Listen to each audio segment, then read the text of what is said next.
David Barry here, joined by National Recruiting Analyst Adam Gorney. Adam, obviously a big day yesterday for Clemson, landing the #1 player in the 2020 class, DJ Uiagalelei. First of all, Adam, just give me a quick breakdown of Uiagalelei's skills. You and I have seen him over the past couple of years, and we've seen him transform into a kid with just a huge arm. Now he's able to put touch on it. He's able to move around. He's been compared to guys like Ben Roethlisberger and Cam Newton. Tell me what you've seen over the past 2, 3 years from DJ. Yeah, and those are really impressive comparisons. Saying that a high school junior is much like Ben Roethlisberger and Cam Newton, but that's really who he is. He's a 6'4" kid. He's going to be 6'5" or 6'6", I would imagine. He's 240 pounds right now, no bad weight. He can throw a baseball 95 miles an hour and a football 80 yards. So he is a kid that when we first saw him in middle school, and there was a lot of hype around him and, wondering which high school he was going to go to. He ends up at Bosco, which had developed Josh Rosen. And a lot of those coaches say that DJ is even more advanced at the same stage. He's definitely more advanced physically. There's no doubt about that. And when we saw him, going through middle school, early into high school, he had the big time arm, but a lot of balls sailed, a lot of balls were high. And that has changed over the last few years. He has been much more accurate. He's very accurate in games. He can put touch on the ball. He can lead receivers. He can throw wide receivers open. He can throw the back shoulder. He can pretty much do everything. When he has to throw it hard and fast into a tight window, absolutely no problem. I feel bad for wide receivers sometimes because the ball is coming in so fast. But he has developed that touch on passes that is absolutely needed at the college and professional level. And I think with the receivers that they have on the team now and the ones that they're going to get, because they always recruit wide receivers well, it's a perfect fit for him at Clemson. Yeah, let's talk about that fit. I mean, obviously they've got Trevor Lawrence, great quarterback. He's going to go in there and will sit for a year behind Trevor Lawrence. And then with the receivers that they have, how great of a situation is that for DJ coming in there and Clemson as well? Yeah, there really couldn't be a better situation.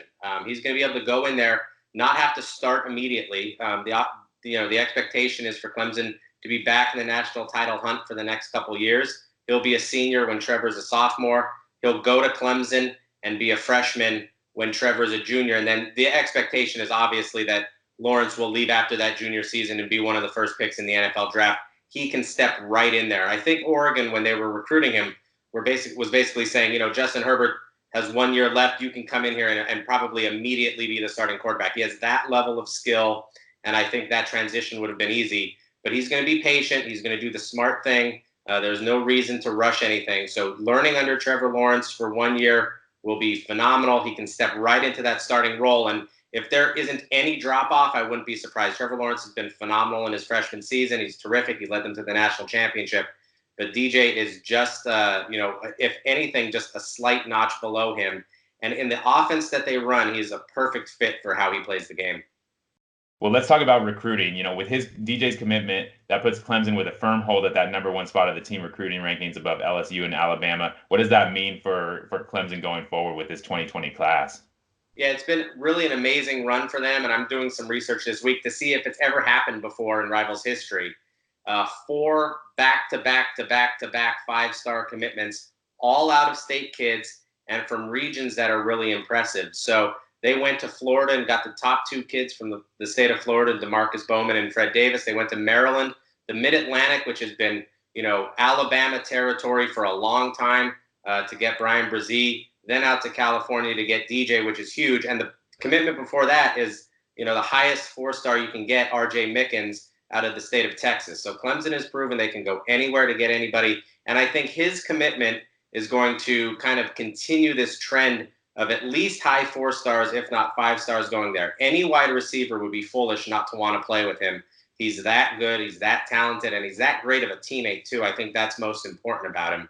And I think he's going to be able to deliver the ball to any wide receiver in the country. That brings into mind 5-star Julian Fleming from Central Pennsylvania, who is really a must-get for Penn State. He lives an hour away from campus. If they can't get him and they lose him to Clemson, that's an even bigger statement. And then Miles Murphy has moved up his commitment date from August to May 17th, and it looks like Clemson's going to be the one that gets his commitment there. So there's a chance that the next 5 Clemson commitments could be 5 stars all in a row, and I wouldn't be surprised if by the end of this recruiting cycle that they could get to 8 or 9 if possible, because I think people want to play with DJ Uiagalelei. I think they see that Brian Brzee goes there. Jordan Birch is very much in play. I think there's a lot of guys now that see this class coming together. And, a few years ago, it used to be that they wanted to be the 5-star in the class and be the superstar. Now they all want to play together, and I think Clemson has the ability to put that together.